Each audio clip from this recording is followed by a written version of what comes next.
Hollywood, California, the Lux Radio Theater presents Ginger Rogers, Rosalind Russell, and Adolphe Menjou in Stage Door.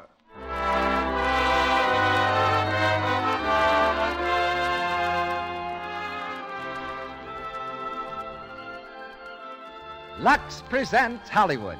This is a drama of Broadway, of the tears and joys, the struggles and romance of a group of girls battling for recognition behind the footlights. Starring our Ginger Rogers, Adolphe Menjou, and Rosalind Russell, and with Eve Arden. Conducting our orchestra is Louis Silvers, and between the acts, you'll hear one of Broadway's famous characters, George Pierce, stage doorman of the Empire Theater.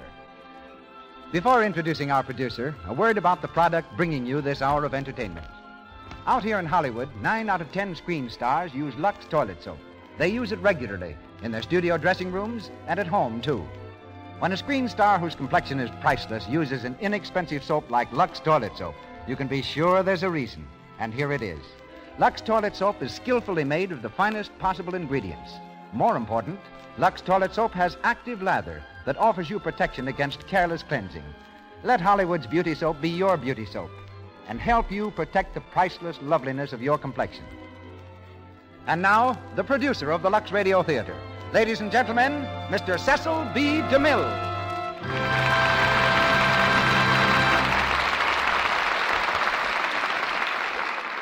Greetings from Hollywood, ladies and gentlemen. It's about 25 years ago that a church worker making a sick call on a young actress living in the theatrical district of New York City noticed a pistol on the dresser. When the girl told her the neighborhood was so tough that she needed the weapon for protection, her visitor determined to do something about it. From that determination came a theatrical club, 2 brownstone buildings in the West 50s, the real-life background of our play, the home of hopeful young actresses who find New York a hard and lonely city. Here Edna Ferber got her inspiration and, collaborating with George S. Kaufman, gave Broadway the resounding hit Stage Door. When RKO brought Stage Door to the screen, it rediscovered one of its own stars, Ginger Rogers. Her nimble feet and appealing voice had carried her to fame in musical romances. Then came the part of Jean Maitland, which established her as one of our best dramatic actresses, and which she repeats tonight. She co-stars on the screen shortly with Fred Astaire in The Story of Vernon and Irene Castle.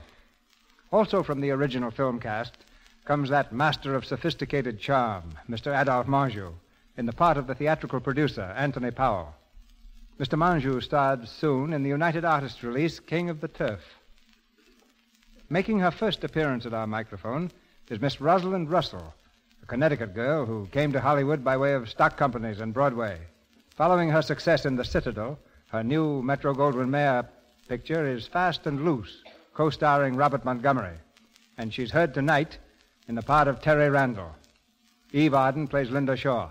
And now, the Lux Radio Theater presents Ginger Rogers, Rosalind Russell, and Adolphe Menjou in Stage Door.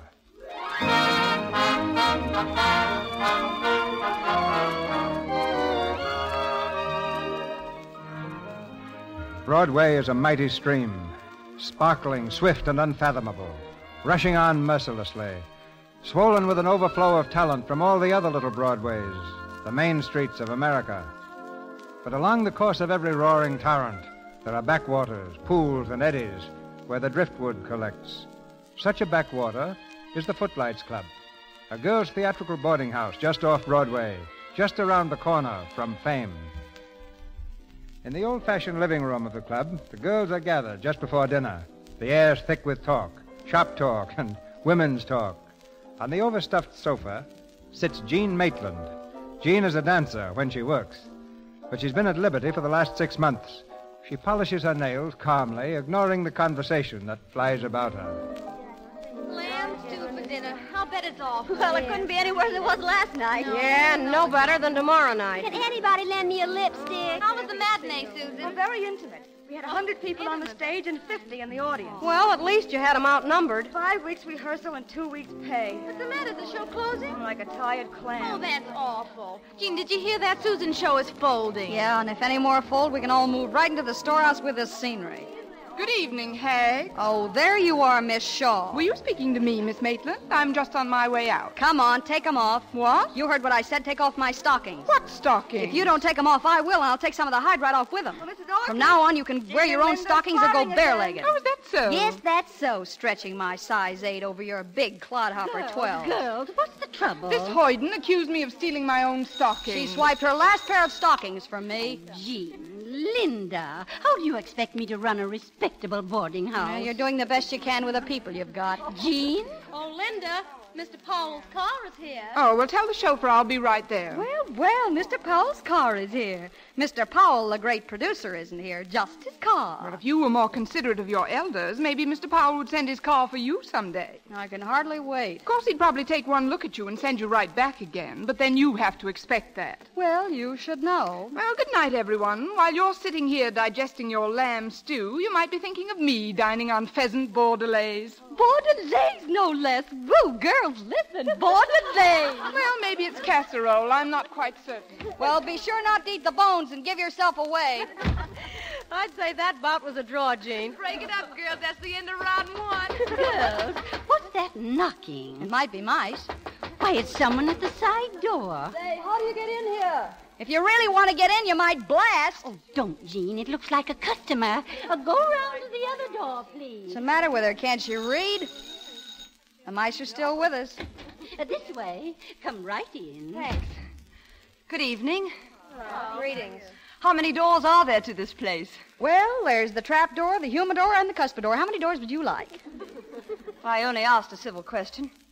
I'd like to see someone about accommodations, if you don't mind. Oh, I don't mind. Miss Orcott's the keeper on duty. Yes, I'm the one you see. You mustn't mind Jean. Evidently, Jean's a very amusing person. Woo! If you young ladies will pardon me, I shall take the wolfhounds for a stroll through the park. This is a theatrical boarding house, isn't it? It's considered one of the finest. Now, let me see what I have available. I'd like a room with a private bath. Well, is there anything so strange in that request? Oh, you mustn't mind the girls. They're just full of fun. We're just a great, big, happy family. Oh, yeah. How expensive are your rooms? $13 if you share a room. In advance. That includes breakfast and dinner, but not luncheon. You mean meals are included for that money? Yes, indeed. And I must say we have a very fine kitchen. Girl? What should I do about my baggage? I'm expecting a few trunks. Well, I'll have them taken care of, Miss... Randall. Terry Randall. Miss Randall. Now, let me see. I have only one vacancy. You'll have to share a room with Jean. Jean? You mean the girl who made all those... I'm sure you'll like the room. It's very bright. Come this way, Miss Randall. This way.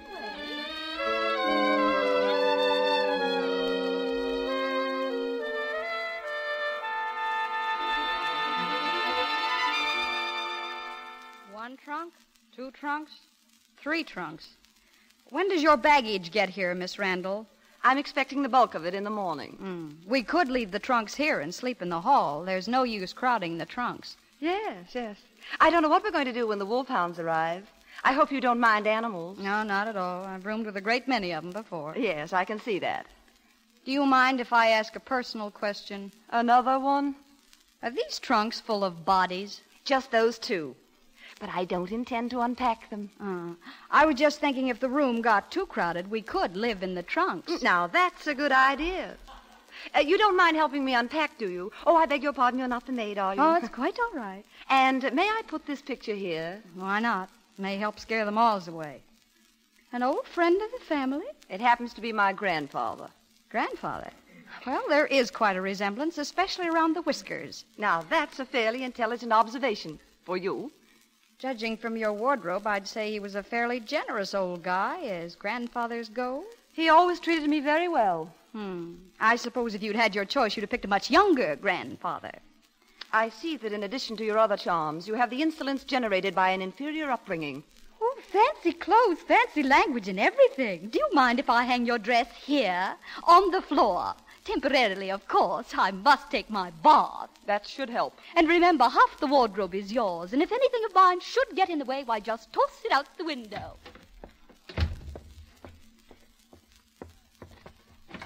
Hey, who's in the bath? It's me, honey, Mary Lou. Well, hurry up. It's still a community tub, you know. I'll hurry. Hello, Kay. Kay. Oh.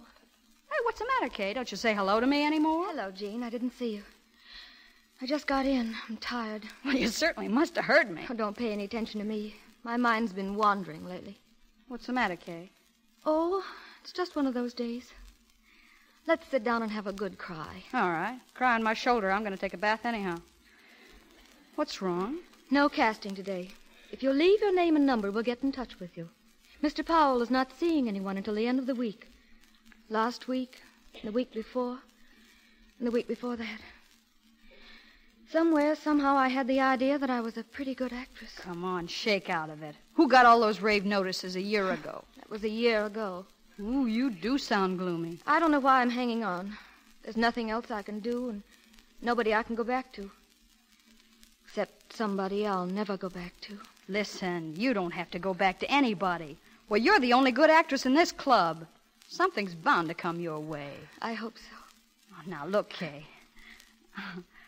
I don't want to butt into your private affairs, but if it's a matter of a few bucks... Oh, Jean, I've got to get that part in Enchanted April. It's me. It's my life. No one else can play that part. It belongs to me. I've got to get it. It just can't be otherwise. I've got to.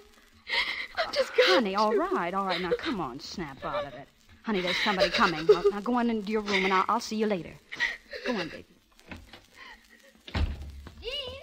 Hey, Jean! What do you want? Jean, do you want a date? Some more of those lumbermen of yours? Well, yeah, but... The last couple we went stepping with were made of lumber, especially their feet. All right, don't. But it's not too late for dinner, and they haven't had theirs yet. Wait a minute. Did you say dinner? Yeah. Oh, well, why didn't you say so before you spoke? Hey, Mary Lou, get out of that tub. What do you think you are, a trained seal?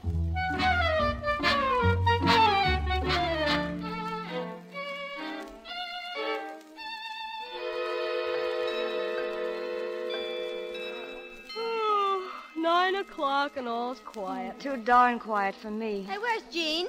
Out with the lumbering lumberman. Oh, Miss Randall. Yes? I thought we ought to get acquainted. I'm one of the girls here, too. Oh. Ann Luther is my name. Are you of the theater? Not yet, but I hope to be. With the proper coaching, you need not despair. In fact, if I don't find a play worthy of my talents, I may do a little coaching myself. Really? I can't tell you how interesting I found your discussion of Twelfth Night at the dinner table. Thank you. I don't think the rest of the inmates shared your enthusiasm. Hang on to your chairs, girls. We're in for more Shakespeare. Is it against the rules of the Footlights Club to discuss the classics? The trouble with you girls is you're all comics. Don't you ever take anything seriously? After you've sat around for a year trying to get a job, you won't take anything seriously either. You just have to sit around and do nothing about it? You think you're facing difficulties. Why, what do you think of the men who crossed the Rockies? Did any of them crash a manager's office? No, but if they wanted to, I'm sure they could have done it. And I'll bet I can, too. Maybe she can get through the door with vanishing cream. Maybe I can. Did you say you'd bet, Miss Randall? I meant it figuratively. I'd rather have a lunch. All right. Anyone else? Sure, I'll take a lunch. You'll crash a manager's office? How long? Give her a week. A week is enough. Name your manager. Anthony Powell. Powell? The Anthony Powell? Why not? All right. Why not?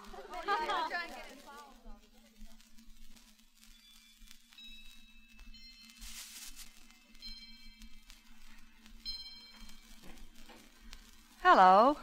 Hello. How are all your folks? What happened to you? You're limping. Am I? Did you ever dance with one of those lumberman Romeos? Maybe. I don't remember. Well, if you did, you'd remember it all right. Well, why do you go out with them? Oh, Bide, why do I? They not only step all over you, but they bore you to death. Why am I telling you all this? Why not?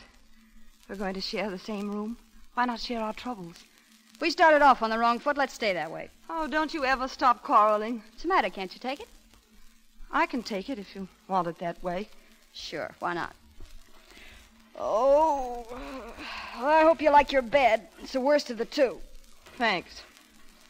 May I ask a humble question? If you ask it in English.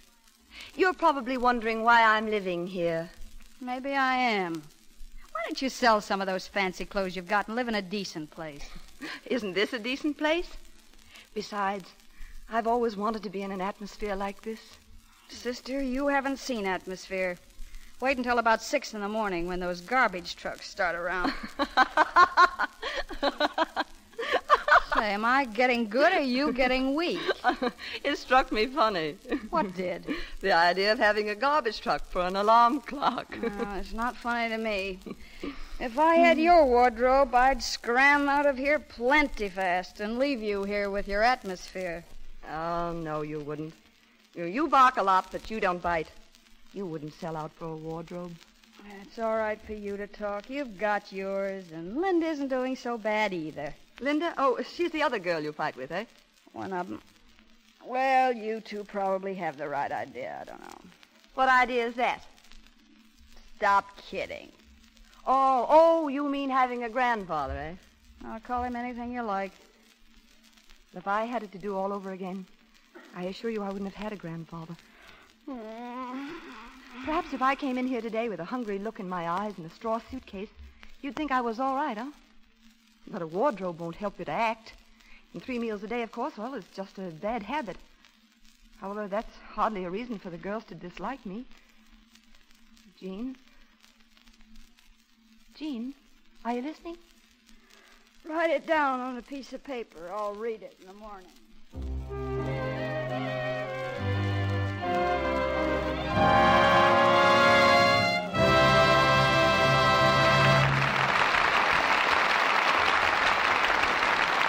In a few moments, the curtain will rise on the second act of Stage Door, starring Ginger Rogers, Rosalind Russell, and Adolphe Menjou.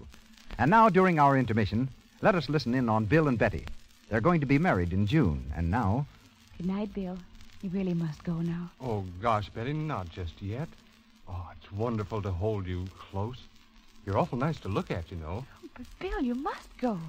All right, I suppose I must.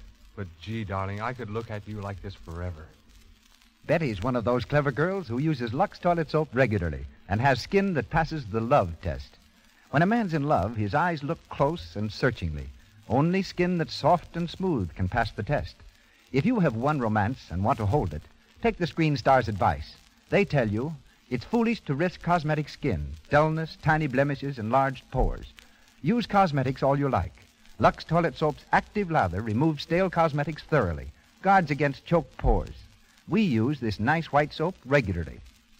Have you discovered what this soap, 9 out of 10 Screen Stars, can do for your skin? Here's Mr. DeMille. We continue with Stage Door, starring Ginger Rogers, Adolphe Menjou, and Rosalind Russell.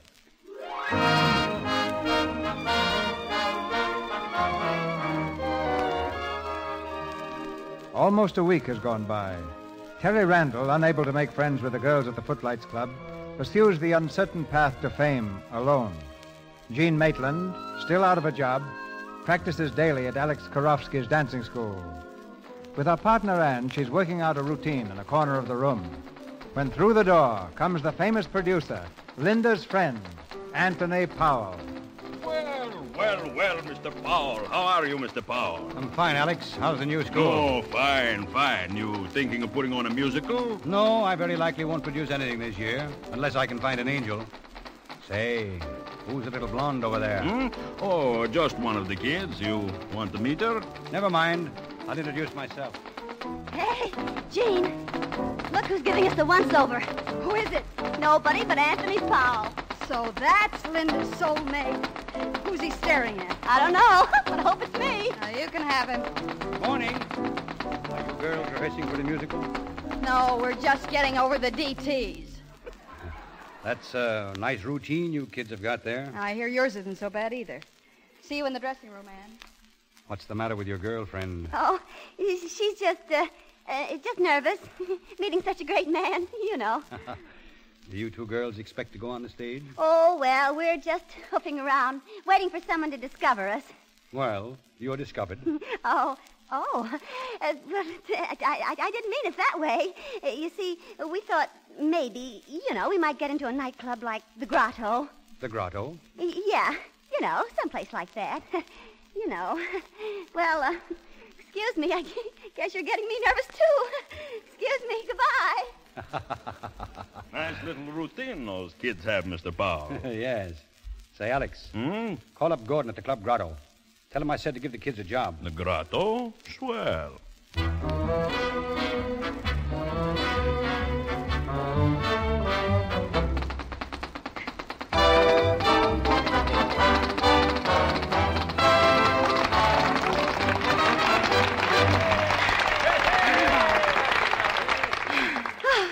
Gee, Jean, that wasn't so bad. Oh, it wasn't so good either.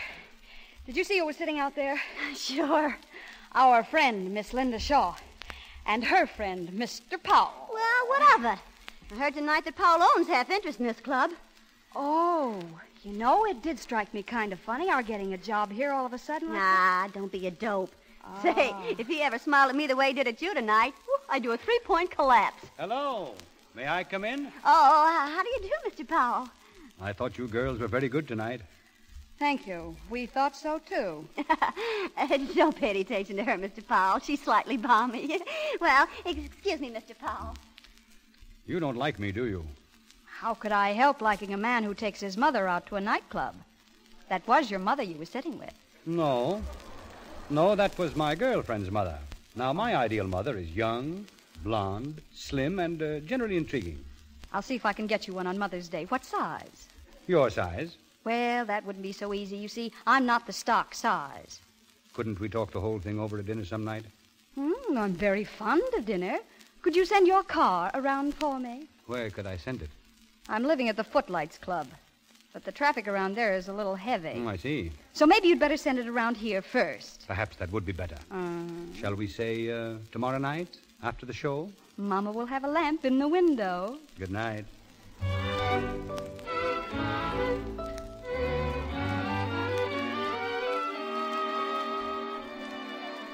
Who's got a fur cape they're not using tonight? You're a little early, Jean. I know, but I want to get a lean on it this morning. I got a date for dinner. Terry Randall's got one. I know. Where is she? Out to lunch. Free, too. A fellow just called for her. Oh, Grandpa? Well, I'd say it was a little young for Grandpa, but I liked his car. Will there be anything else, monsieur? No, that's all. Very good, monsieur. So your decision is final, is it, Terry? Yes, Dad. It's final. I'm sorry, my dear. I thought by now that you would have satisfied this silly whim of yours and be ready to come back home.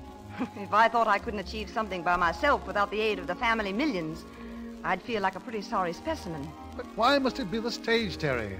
There are other things to achieve in life. I don't know, Dad. It just happens to appeal to me. You've got the family name to consider. Oh, don't worry about the family name. So far as New York is concerned, Terry Randall is just another stage-struck girl from the Middle West. They don't know me from Eve, but they're going to if I have anything to say about it. And if you were to fail, then what? If I'm a failure, I'll be the first to admit it. Then you would come home if you failed? Would you have me? Well, you're pretty stubborn, but you're still my favorite daughter. Let's leave it at that. Oh, what time is it? It's almost 3. Oh, Dad, I've got to run. I've got a bet with the girls that I couldn't crash a manager's office. Something tells me you won't lose. Oh, darling Dad.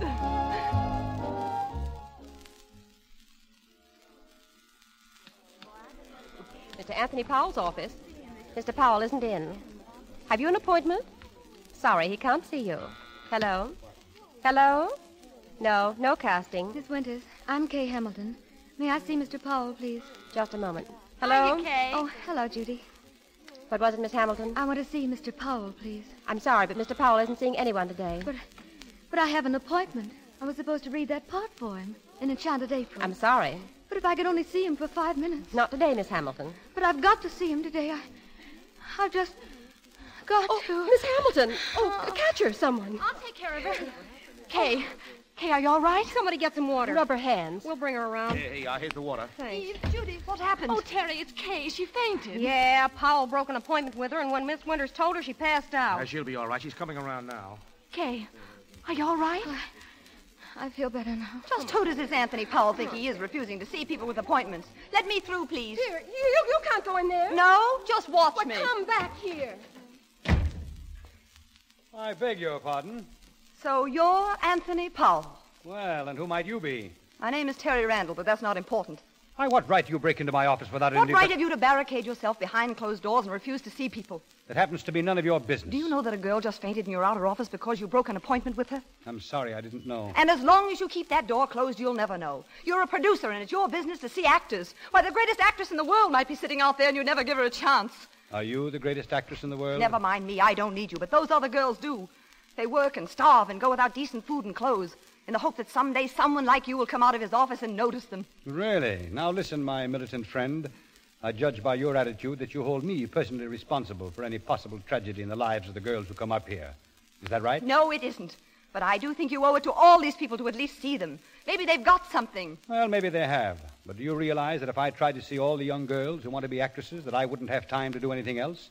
There are about 50 girls for every job that's open. But how do you know you get the right ones? You don't even have the courtesy to come out of your office and say no to them. That at least would be some contact with the theater.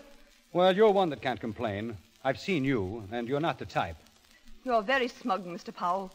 Very smug. Well, whether or not you're satisfied that I'm not entirely responsible for the woes of the theatrical world, I'd suggest that you run along and leave me here with my conscience. I doubt very much that you have a conscience. Good day, Mr. Powell.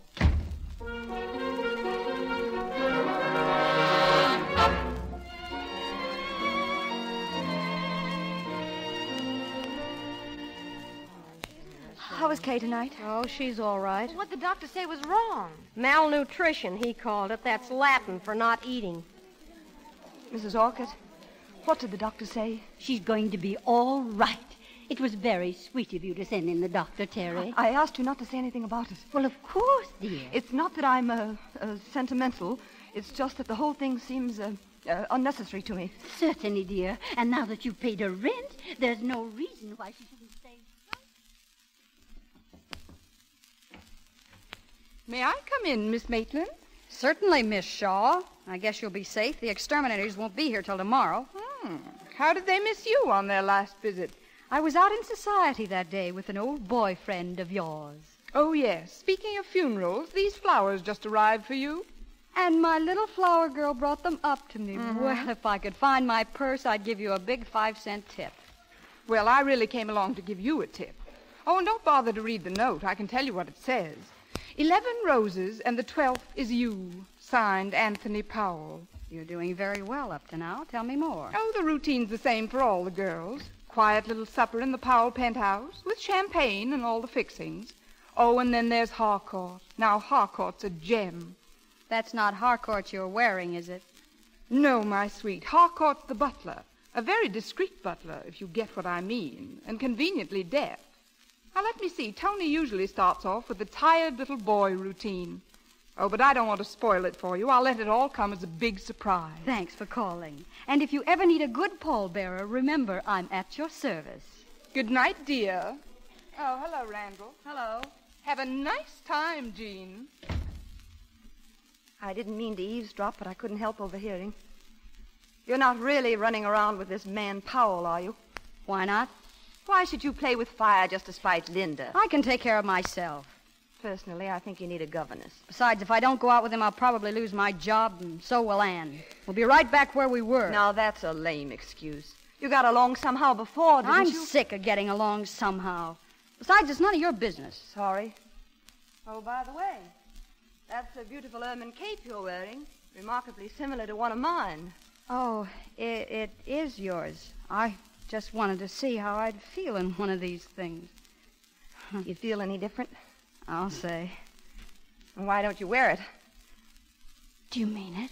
Why not? You may as well go to perdition in ermine. You're sure to come back in rags. Oh, you know, you're funny. In some ways, you're not such a bad egg. Oh, as eggs go, I probably have my points. Gee. Thanks. Good night. Night.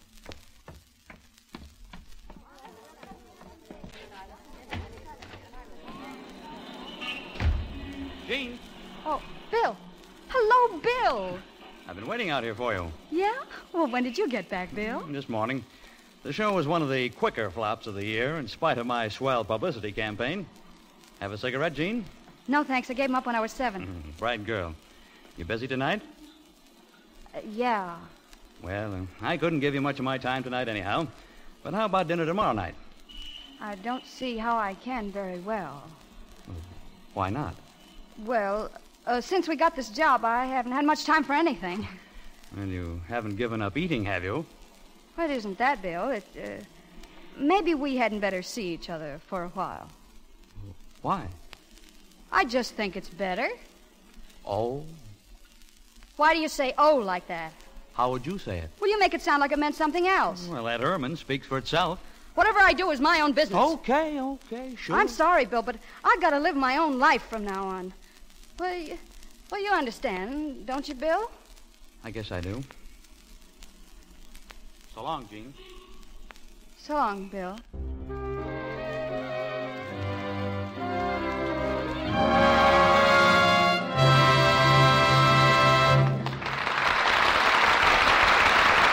We pause for station identification. This is the Columbia Broadcasting System.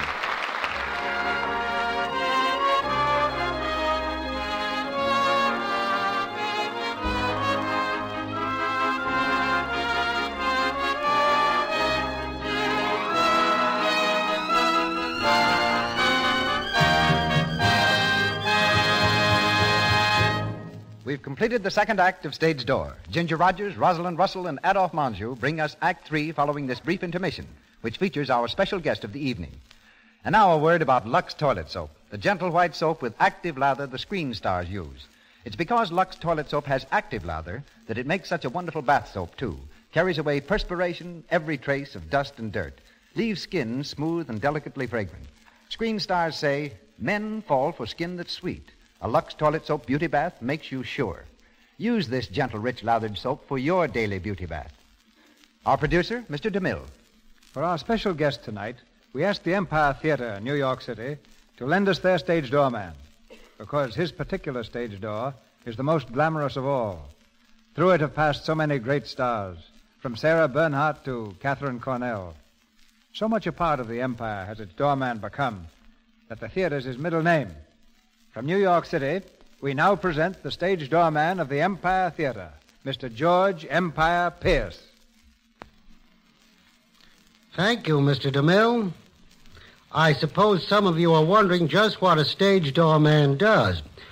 Well, I'm a combination policeman, secretary, cook, father, confessor, and banker. It depends, of course, on who's playing the theater. Take English actors, for instance.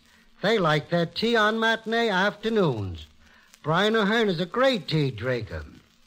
When he was with Catherine Cornell at the Empire in the barracks of Wimpole Street, I made tea between acts every matinee day. Miss Cornell herself likes to eat dinner in her dressing room between matinee and evening performances. Incidentally, when we have a play opening on the theater in which she does not appear, she sends a wire with best wishes for my opening. With Burgess Meredith in the theater, you've got to be a banker because Burgess doesn't carry any money in his pocket.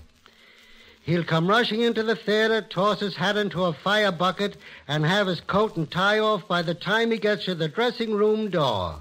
Then he'll stop quick and come back to where I'm sitting. George, he'll say, I owe you 60 cents. And then he pays me.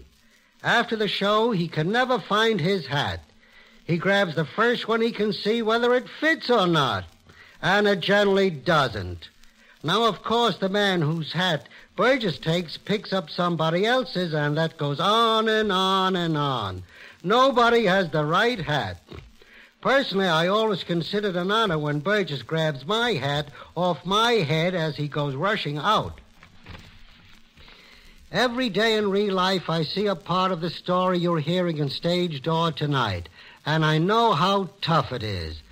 I remember one girl who kept coming back to the theater whenever a new play was casting. She was never good enough to get a job, but that didn't discourage her. One day she fainted while reading a part. It was the old story, not enough to eat. Well, we took up a collection, sent her back home, someplace in Iowa. I never saw her again, but I'm willing to bet that she'll be back someday. And they won't give up the fight, and that makes an old stage doorman's life worth living. Thank you, Mr. DeMille, and good luck to the Lux Radio Theater. We exit from your stage door in New York, Mr. Pierce, and return to our own stage door in Hollywood, where Ginger Rogers, Adolphe Menjou, and Rosalind Russell are ready for Act 3.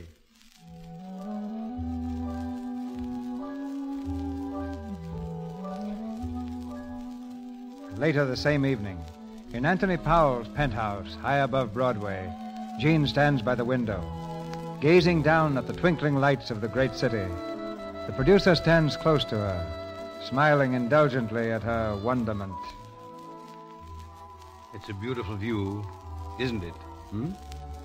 What? Oh, the view. Oh, yes, it's wonderful. It's beautiful. Tell me, did you enjoy the supper? I didn't dare to.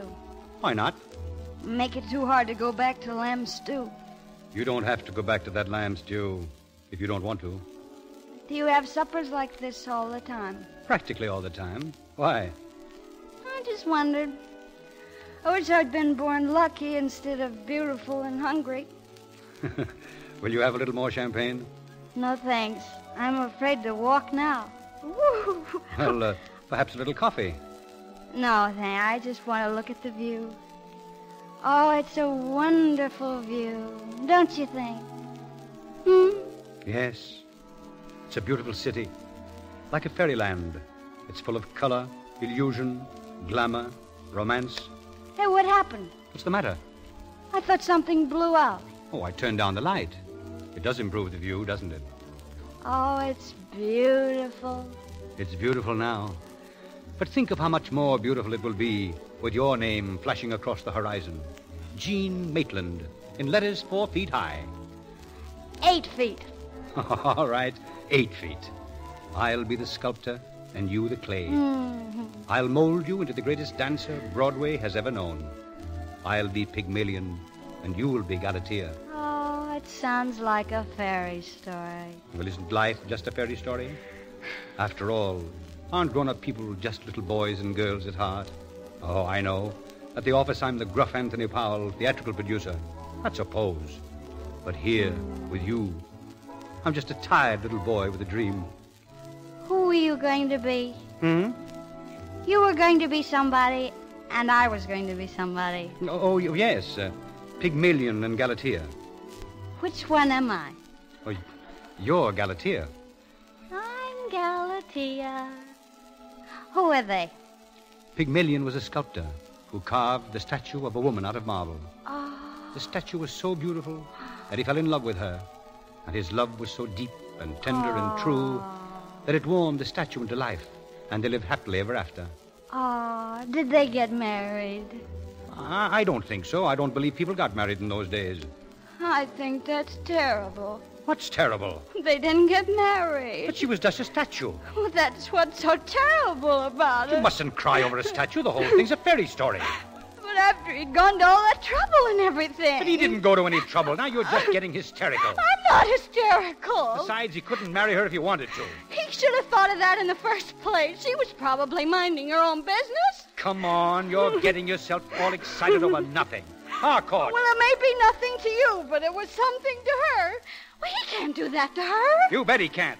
Harcourt. Well, why don't you do something instead of standing there like that? I'm going to do something about it. The very first thing in the morning. That's Harcourt. shame. The ladies' wraps, Mr. Powell. Thank you, Harcourt. It's awful. It's terrible.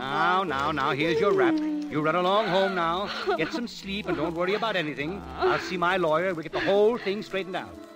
What thing? Now, look, my darling, whatever there is to be straightened out. Harcourt, open the door. There's good old Harcourt. He'll see you to the car. That's a good girl. Ah, you're wonderful. Did anybody ever tell you you're wonderful? You're wonderful, too. And Harcourt's wonderful, and I'm wonderful. And the whole thing's wonderful. You're wonderful, wonderful. Good night. Good night.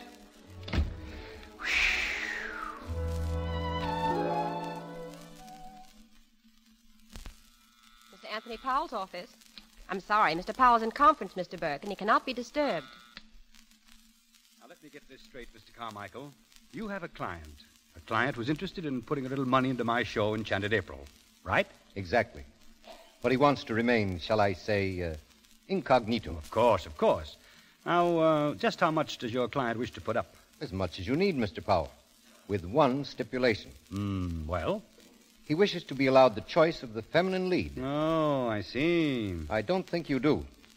His purpose is not merely to make his daughter a present of a leading role, Mr. Powell. He wants to find out, and quickly, if she has any real talent. I see. Are you willing under those terms? Well, fresh money is always welcome. By the way, who's the girl? The name she uses now is Terry Randall. Randall. Oh, yes, Terry Randall.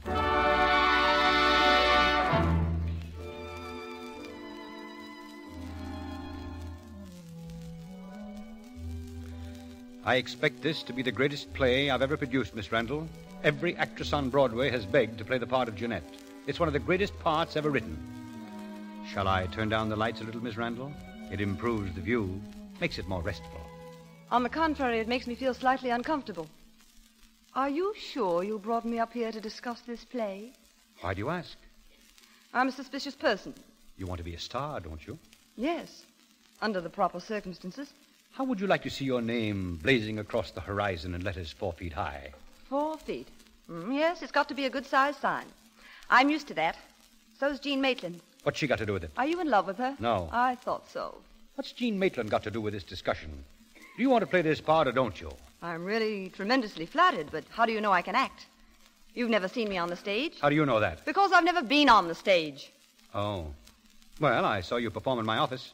I wasn't performing that day. Well, whether you were or not, I know an actress when I see one. You showed fire and emotion, and that's what I need in this part. I'm not an emotional person. You will be when I get through. I'll mold you into one. I don't want to be molded. I believe in acting with my brain. Well, I'll mold you one of those also. Would you like some champagne? No, thank you. Do you mind if I have some, do you? Go right ahead. I beg your pardon, sir. Are you expecting someone? No, get some champagne. I'll answer it. Do you mind if I answer the door? Not at all. Thanks. Well, it's about time.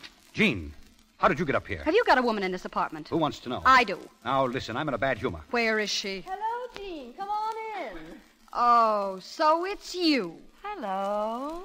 Say, what is this? That's what I'm asking. Mr. Powell's just been telling me the plot of a play. So that's how you happen to be sitting on the floor. Come on, get up, Miss Randall. That isn't where I left you. What is this, a frame-up? Tony, darling, control yourself. Now, don't Tony darling me. Come on, get up out of there. Jean, you go home. Go on. I'll go when you hear what I've got to say. Say it and get it over with. She came up here to sign a contract to do a play. What's she going to sign it with? Champagne? Harcourt, call the manager. Oh, you needn't call any manager.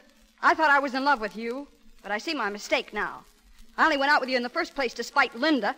And as for you, Miss Terry Randall, you'd better hide your face, you double-dealing, double-dyed. Darling, I didn't know what I was doing. My own roommate, and you preach ideals. You and your grandfather. Now, look, I've had enough of this nonsense. She preaches ideals so she can chisel when my back is turned. Well, you can take your old Red Fox cape. I'll never borrow another thing from you as long as I live. Don't you try to borrow anything from me, either. I hope you two will be very happy together, you two-faced snakes. Good Lord. Well, what's so funny? Everything. Well, it's not funny at all. What do you suppose she thinks? Exactly what I wanted her to think. What? But why? Well, for several reasons. In the first place, I like her. Oh, I see. You're something of a Girl Scout, aren't you? First class. And now suppose we get back to the play.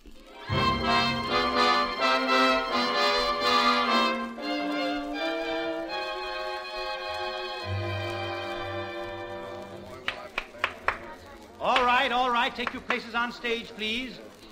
We're going to play the scene over again, from the father's line. Go ahead, Walters. Right. Mother, here's Jeanette now, coming up the garden path. Oh, poor child. Mother, cross center there. Poor child. She's probably broken-hearted. You'd better let me talk to her first. You'd better let me talk to her first. Well, come on, Miss Randall. That's your cue. Oh, I'm sorry, Mr. Powell. I didn't realize we were rehearsing it again. In the theater, Miss Randall. You come in on cue. Now try it again.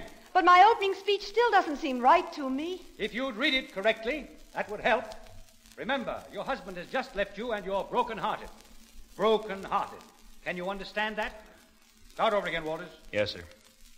Mother, here's Jeanette now, coming up the garden path. Oh, the poor child. She's probably broken-hearted. You'd better let me talk to her first. The calla lilies are in bloom again. Such a strange flower. suitable to any occasion.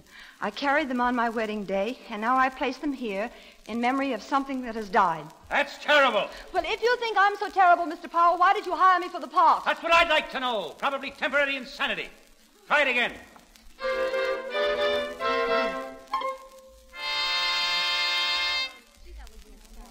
Jean, do you think this dress is fancy enough for an opening night? Randall's opening, you ought to wear black. Oh, hush.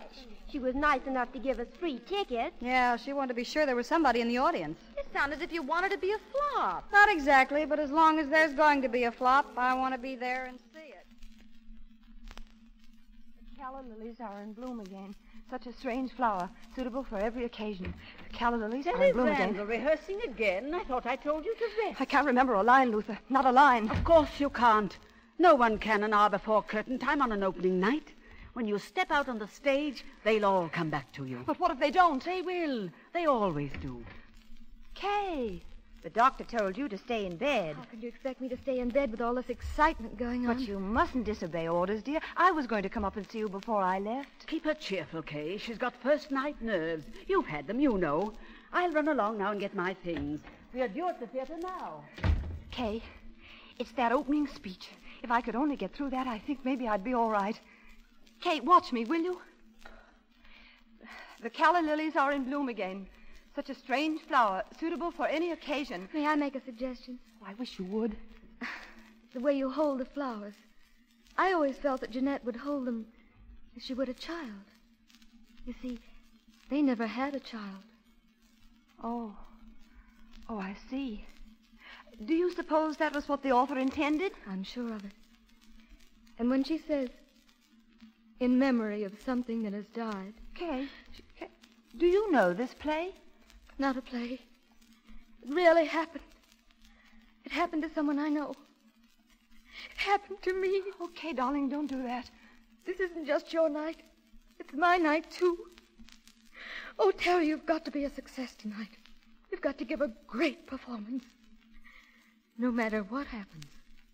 Is something the matter? No. No, I'm just excited, that's all. Terry, aren't you ready yet? 1 minute, just a minute. Kay, you're ill. No, I'm not. It's just excitement. Terry, I want you to have this ring.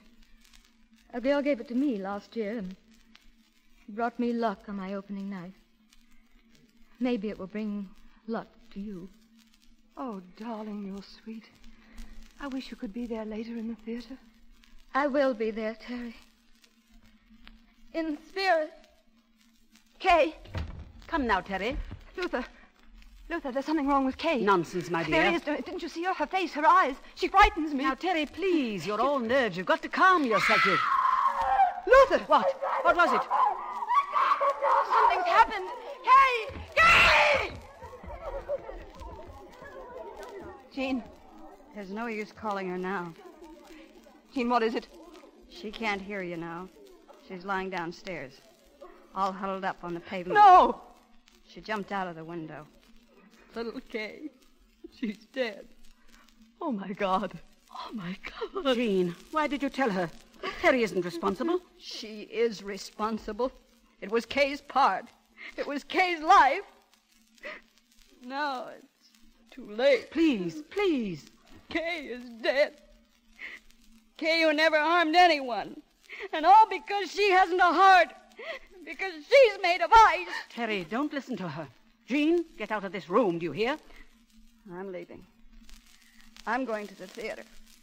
And I'm going to sit out front because Kay asked me to be there. No. And every line she reads, I'm going to say that should be Kay's line.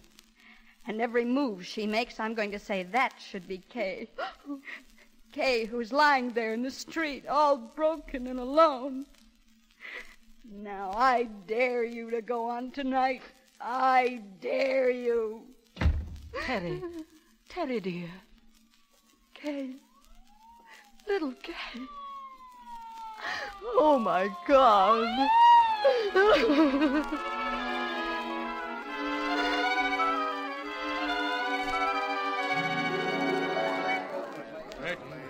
Curtain going up. Curtain going up. Curtain.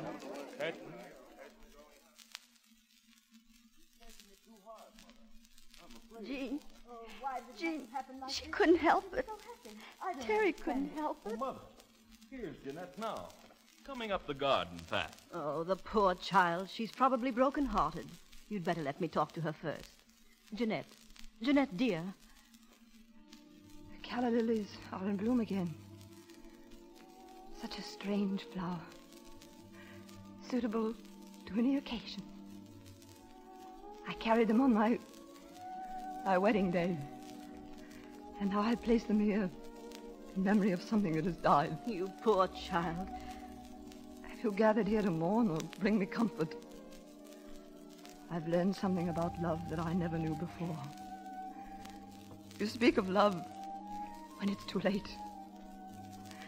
Why are we always so helpful to each other when it's too late? He's coming to say goodbye today. And one must always listen closely when people say goodbye. Because sometimes they're really saying farewell. Oh, my darling, you can't stay here. Jean? We'll take you away Jean, somewhere. she's good.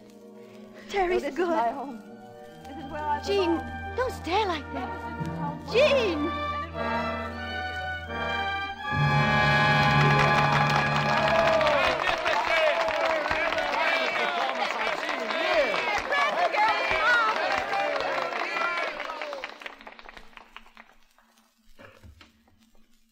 I suppose I should thank you on behalf of the company. And I know that I'm grateful for your applause. But I must tell you that I don't deserve it. I'm not responsible for what happened on this stage tonight. The person you should all be applauding died a few hours ago. A young and brilliant actress who could no longer find a place in the theater. It was for her, more than for anyone else, that I was able to go on. I hope that wherever she is, she knows and understands and forgives.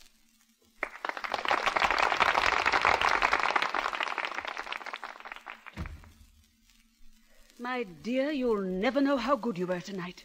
You were simply wonderful. That wasn't me out there tonight, Luther. It was someone else. It's only after we've suffered that we can make the audience feel for us. Does someone have to die to create an actress? Is that what the theater demands? Oh, Jean. Oh, Jean. Terry, please forgive me. You were wonderful, Terry. No, not I. It was Kay, Jean. Wherever she is, I know she understands. Will you take me to her? Please, Jean. Yeah, here. Here's your coat. Is it true Terry Randall's the Wheat King's daughter, Mr. Powell? Give us a break, will you? Please, gentlemen, please. I'll give you the whole story. Well, okay. All right. Yes, it's true that Miss Randall is the daughter of Henry Sims, the Wheat King. How did you discover her, Mr. Powell? Ah, well, that's another story. See me tomorrow. Okay, we'll be there. Evening, Anthony. Oh, hello, Ellsworth. Do we get a good review from you tomorrow? Well, Terry Randall will. She has a very strange quality. Reminds me very much of that girl you brought out last year. Oh, yes? What was her name? Oh, Hamilton. Yes, Kay Hamilton. Whatever happened to her? She's still around. Strange quality. Beautiful. Yes, I'll have to look her up. I think I've got just the part for her. Well, good night. Good night.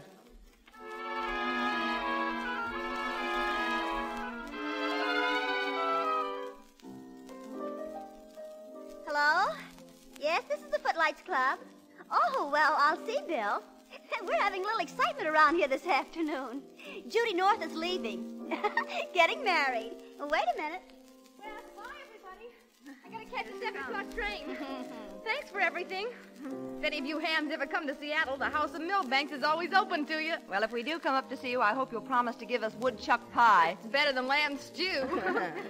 Well, bye, everybody. Gee, now that I'm actually going, I feel like having a good cry. Oh, you should weep. It's the first job you've had in a year. Goodbye. Goodbye. Well, that's that. Poor kid. Why she hated to leave a dump like this is a mystery. Oh, I know how she feels. To me, it would be like leaving the house where I was born. Well, at least she'll probably have a couple of kids to keep her company in her old age. What'll we have? some broken-down memories or an old mangy scrapbook that nobody will look at. Well, we probably are a different race of people. Maybe. Just now, I feel like sitting in the moonlight, having somebody hold my hand. Hey, Jean, Bill's on the phone. Bill? Oh, give it to me. Hello. Don't Bill. be sentimental. Remember, you're a ham at Shut heart. up, Terry, shut up. No, Bill, that was a friend of mine. Hey, Bill, how would you like to take an old broken-down hag to dinner and maybe for a ride out toward Bronx Park or someplace? 8 o'clock at the Greasy Spoon? All right, Pigeon Pie.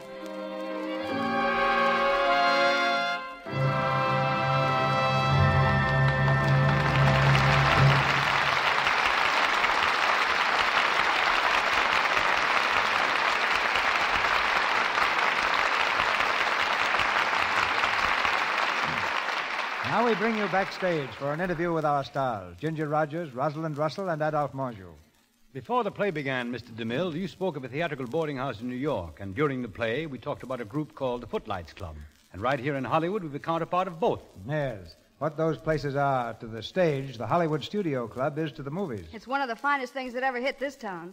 During the past 23 years, it has provided a home and companionship for about 3,000 girls with great ambitions and slender finances. But unfortunately, living at the Studio Club is no more a guarantee of success than living at the Footlights Club solved the problem of stage door.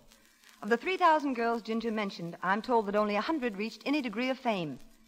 Knowing what odds are against her, I think any girl who still wants to act deserves all the help and encouragement we can give her. Well, Ross, I'm never more embarrassed than when I'm asked for advice, because advice is what I can use plenty of myself. But when I am asked, I always put a lot of emphasis on good appearance. Pointing out perhaps such models as that sartorial success story, that paragon of the Pique lapel, Adolphe Menjou.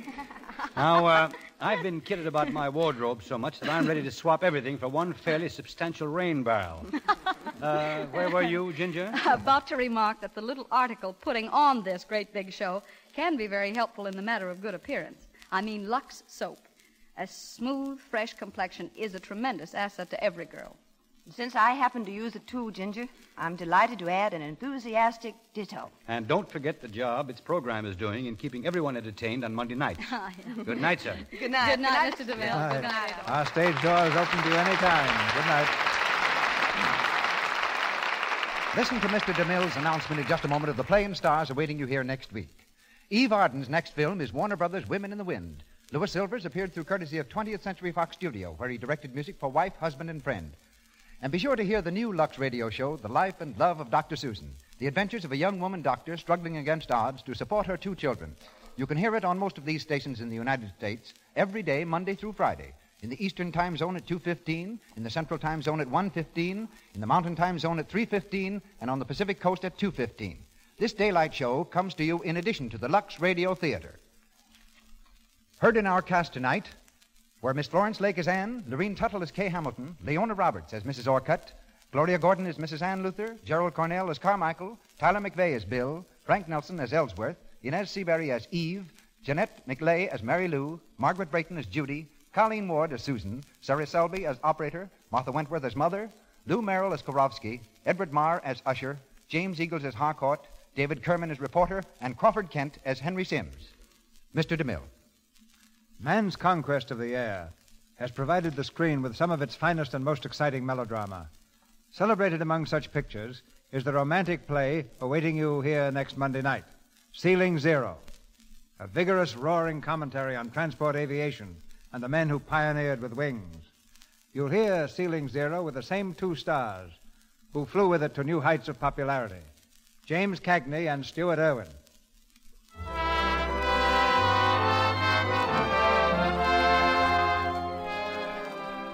Our sponsors, the makers of Lux Toilet Soap, join me in inviting you to be with us again next Monday night when the Lux Radio Theater presents James Cagney and Stuart Irwin in Ceiling Zero with Boots Mallory and Jean Cagney.